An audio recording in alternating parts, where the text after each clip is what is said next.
আসসালামু আলাইকুম, আশা করি সবাই ভালো আছেন। তো আজকে আমরা দুপুরে রান্না করার লাগে এরকম একটা আস্ত হাঁস লিয়ে লইছি। আর এই হাঁসটা কিন্তু একদম প্রসেস করা, একদম সবকিছু চামড়া ফালাইয়া তারপরে আগুনে পুরা একদম রেডি। এখন খালি কাটটা রান্না করাম। তো এনে দুইটা চুলা দেখতেছি, দুই চুলা লয়ে লইছি। আর কালকে রাতে বৃষ্টিতে এই চুলাটা ভিজে গেছি, পরে আমি সকালে একটু লেপা ফুসা করে দিচ্ছি, এখন শুকাইছে না। তারপর আগুন জ্বলবো, দুই চুলার মধ্যে দুইটা জিনিস রান্না করাম। একটার মধ্যে রান্না করাম হলো এই হাঁসটা, আরেকটার মধ্যে রান্না করাম হলো সাদা পোলাও। তো আপনারা পুরো ভিডিওটা দেখতে থাকুন। এই যে হাঁসটা দেখেন কত বড়, আর একদম তেল মানে চর্বি ভরা হাঁসটার মধ্যে, যে উপরে হাত দিলে বোঝা যাইতেছে যে অনেক তেল হইব। তো এখন হাঁসটারে কাটতে লই।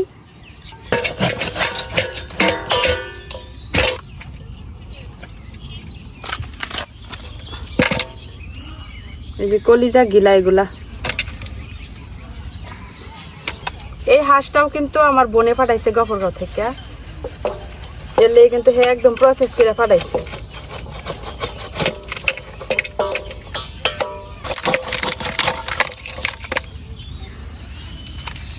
বোন দেখা কলিজা গিলা ডি পর্যন্ত রাখছে না, সব দেয়া দিচ্ছে যাতে আমরা খাইতে পারি। দেশি হাঁসের মাংস শীতকালে খাইতে কিন্তু বেশি মজা। যদিও এখন প্রচুর গরম, গরমের সময় হাঁসের মাংস খাইলে কিন্তু আরো বেশি গরম লাগে।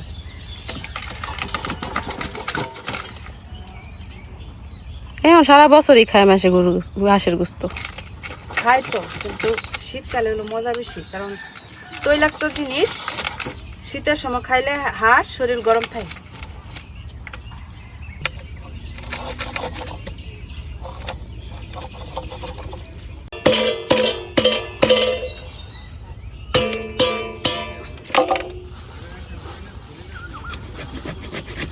হাঁসের যে গলাগুলা যে শক্ত, এটি কাটার লাগে শিল নোড়া ছাড়া উপায় নাই।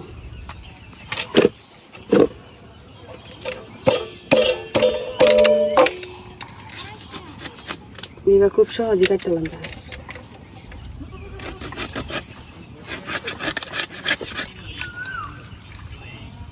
এই যে আমার হাঁস কিন্তু কাটা হয়ে গেছে, এখন সুন্দর করে এটা ধুয়ে নিলাম।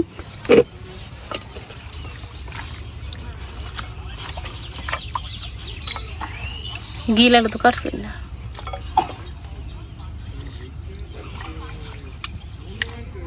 তো আমার হাঁস কিন্তু কাটা বাছা হয়ে গেছে গা। এখন আমি চালগুলোরে ধুয়ে পানি জড়ায় রেখে দিলাম।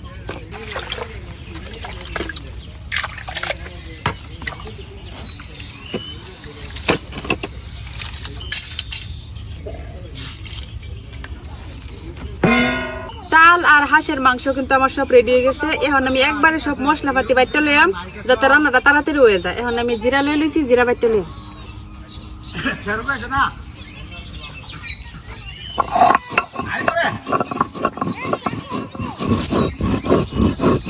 এই যে আমার জিরা বাটা শেষ, এখন আদা আর রসুন বাইটে লইয়াম, তারপরে পেঁয়াজগুলো বাইটে লইয়াম।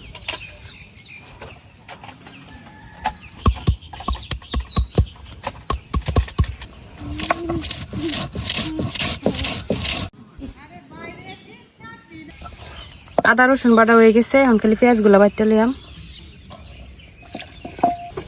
এই যে দুই চুলার মধ্যে কিন্তু আমার আগুন ধরে নিয়ে গেছে, আর এটার মধ্যে হলো গরম পানি বয়াই দিছি। আর এখন কড়াইয়ের মধ্যে আমি চালগুলারে বাইজে লইয়াম।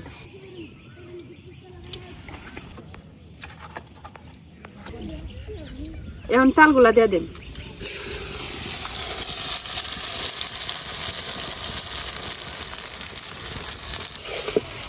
এখন এই তেলের সাথে চালগুলারে খুব সুন্দর করে বাইজে লইয়াম। এখন এনে দিয়ে লইয়াম জিরা বাটা আর আদা রসুন যে বাইটে রাখছিলাম, এই আদা রসুন বাটা।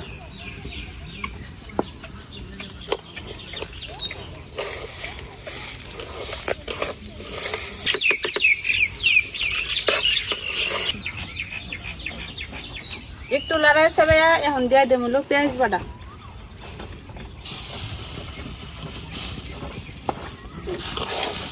এখন ভালো করে একটু ভাজলাম, তারপরে হলো এনে গরম পানি দিতেছি। তো সরাসরি এই চালগুলো কিন্তু এই হাঁড়ির মধ্যে দেওয়া দেয়, কারণ এই চাল এই কড়াইয়ের মধ্যে আসতো না। যে গরম, আর দুই চুলা আমার সামনে,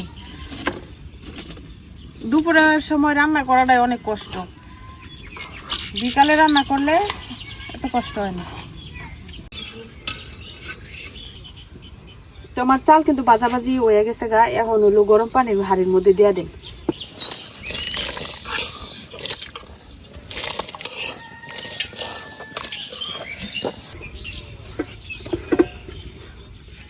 এখন এই পাতিলটা চুলা পরিবর্তন করে দিলাম, এই চুলার মধ্যে হইতে থাক, আর এদিক দিয়ে হলো আমি মাংসটা রান্না করে নিলাম। লবণ,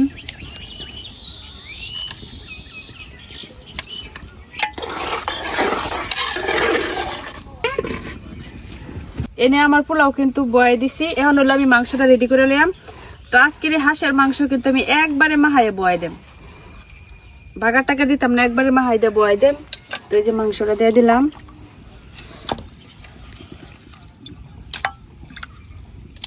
সব গুঁড়া মশলাগুলো মিশাই নিলাম। মরিচের গুঁড়া, হাঁসের মাংস একটু জাল জাল খাইতে ভালো লাগে, একটু বেশি করে দিলাম। হলুদের গুঁড়া, ধনিয়ার গুঁড়া, জিরা বাটা, আদা রসুন যেটা বাইটা রাখছিলাম আমি পুরাটাই দিয়ে দেবেন। পেঁয়াজ বাটা যতটুকু বাইটা রাখছিলাম সবটাই দিয়ে দেন। একটা তেজপাতা চিড়ে দিলাম, আর কিছু আস্ত গরম মশলা। এখন দিয়ে দেব তেল। দেখি আমার পোলাওয়ের কি অবস্থা।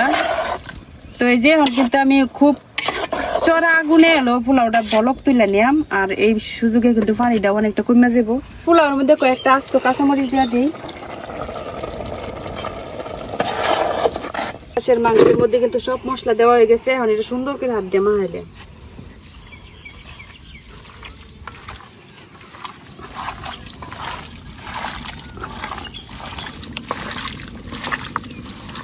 যে আমার কিন্তু মাহানি হয়ে গেছে, এখন আমার হাতটা ধুয়ে জাস্ট একটু পানি দিয়ে দেন।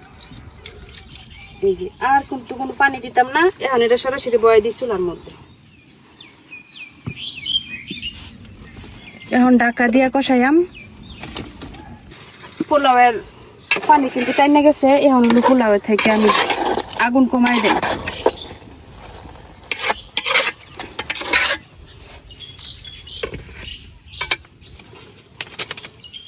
এখন পোলাওয়ের আগুন কমাই দিলাম।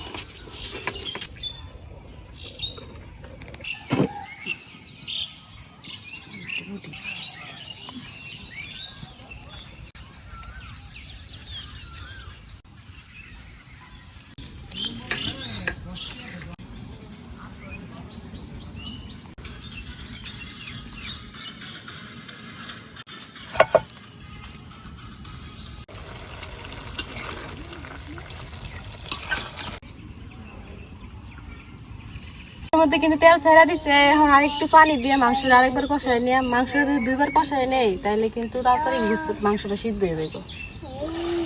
দেখেন কতটা তেল ছাড়ছে, এখন এই যে একটু পানি দিয়ে কষাই নিই।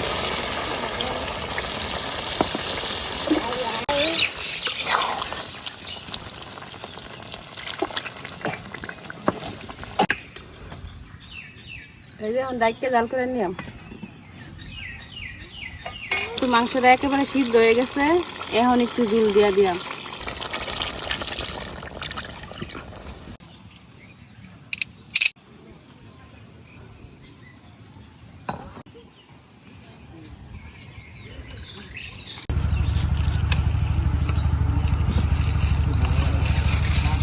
এই লেবুগুলা কিন্তু অনেক বড়, এটার লাগে আবার এখন রস হয়েছে না, কম রস। এটা নিজের গাছের লেবু তো, এটার লাগে এই লেবুগুলো অনেক বড় হয়। খাই বড় হইলে এই লেবু একটা সাইজ 1 কেজি হয়।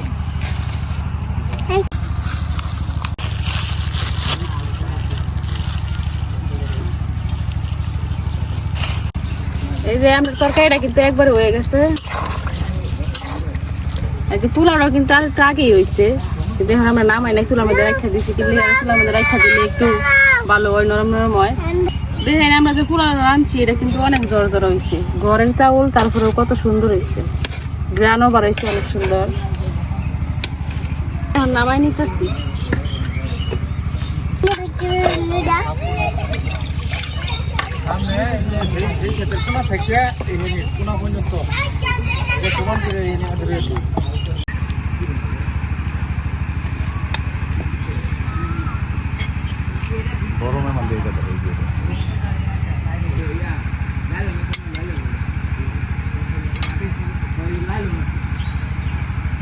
আমরা বাড়ির গরিবের বাড়ির মেহমান আছে,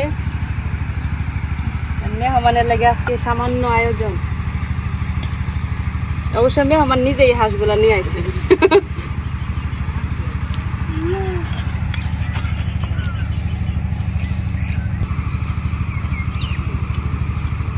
আমি একটু খাইয়া টেস্ট করি গফরগাঁওয়ের হাঁসের মাংস কেমন লাগে।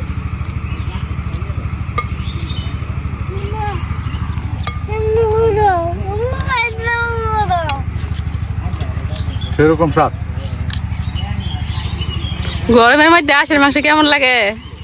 সেরকম স্বাদ।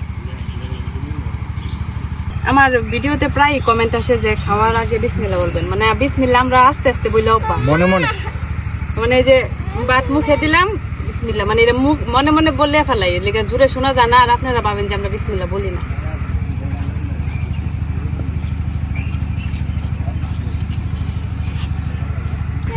যাই হোক, আজকে 2 দিন যাবত এত পরিমাণে গরম, আর এই গরমের মধ্যে খাইতেছে হাঁসের মাংস। মানে গায়ের মেতে অলরেডি গোসল করে এলাইছি, খাওয়ার পরে আরেকবার গোসল করা লাগবো।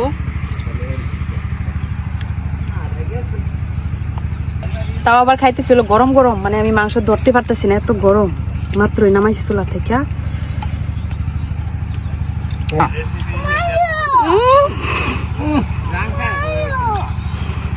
সেরকম স্বাদ হয়েছে। সেই স্বাদ। আমি ইচ্ছে জোরে টান দিচ্ছি। তো আজকে এই পর্যন্ত, প্রচুর গরম লাগতেছে, তো আমরা এখন একটু খাওয়া দাওয়া করাম। সবাই ভালো থাকবেন, সুস্থ থাকবেন, আল্লাহ হাফেজ।